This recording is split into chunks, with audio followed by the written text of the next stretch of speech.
Every country on earth at the moment is reforming public education. There are two reasons for it. The first of them is economic. People are trying to work out, how do we educate our children to take their place in the economies of the 21st century? How do we do that, given that we can't anticipate what the economy will look like at the end of next week, as the recent turmoil is demonstrating? How do we do that? The second, though, is cultural.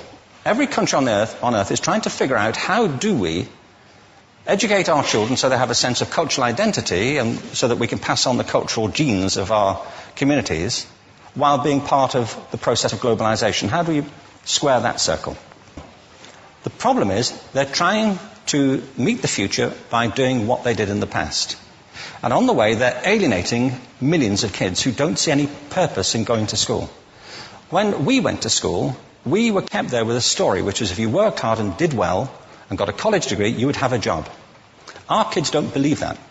And they're right not to, by the way. You're better having a degree than not, but it's not a guarantee anymore. And particularly not if the route to it marginalizes most of the things that you think are important about yourself. Some people say we have to raise standards as if this is a breakthrough. You know, like, really, yes, we should. Why would you lower them? You know, I haven't come across an argument that persuades me of lowering them. But raising them, of course we should raise them.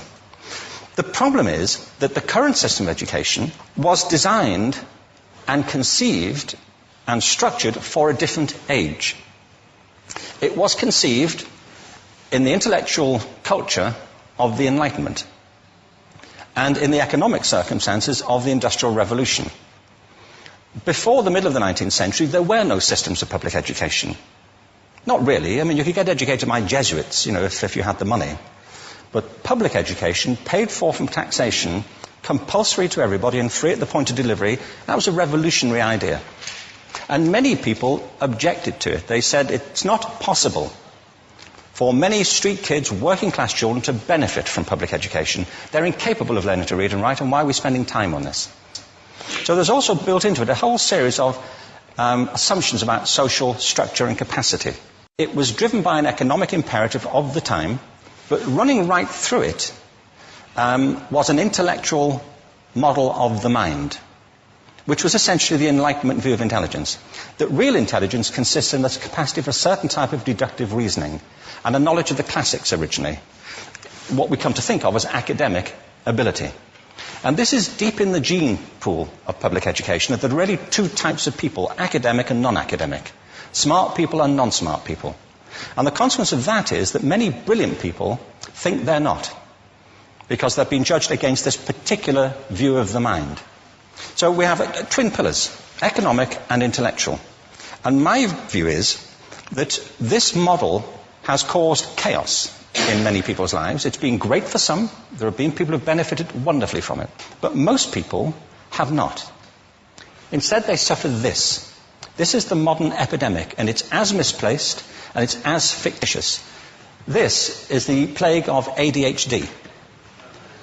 Now, this is a map of the incidence of ADHD in America, or prescriptions for ADHD. Don't mistake me here. I don't mean to say there is no such thing as attention deficit disorder. I'm not qualified to say if there is such a thing. I know that a great majority of psychologists and paediatricians think there is such a thing. But it's still a matter of debate. What I do know for a fact is it's not an epidemic. These kids are being medicated as routinely as we had our tonsils taken out. And on the same whimsical basis, and for the same reason, medical fashion. Our children are living in the most intensely stimulating period in the history of the earth. They're being besieged with information and calls for their attention from every platform, computers, from iPhones, from advertising holdings, from hundreds of television channels. And we're penalizing them now for getting distracted. From what? You know, boring stuff. At school, for the most part. It seems to me it's not a coincidence totally that the incidence of ADHD has risen in parallel with the growth of standardized testing.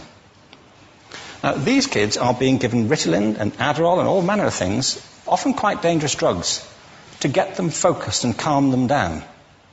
But according to this, attention deficit disorder increases as you travel east across the country.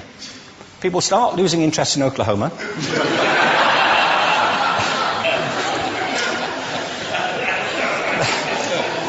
They can hardly think straight in Arkansas. And by the time they get to Washington, they've lost it completely. And there are separate reasons for that, I believe. It's a fictitious epidemic. If you think of it, the arts, and I don't say this exclusively the arts, I think it's also true of science,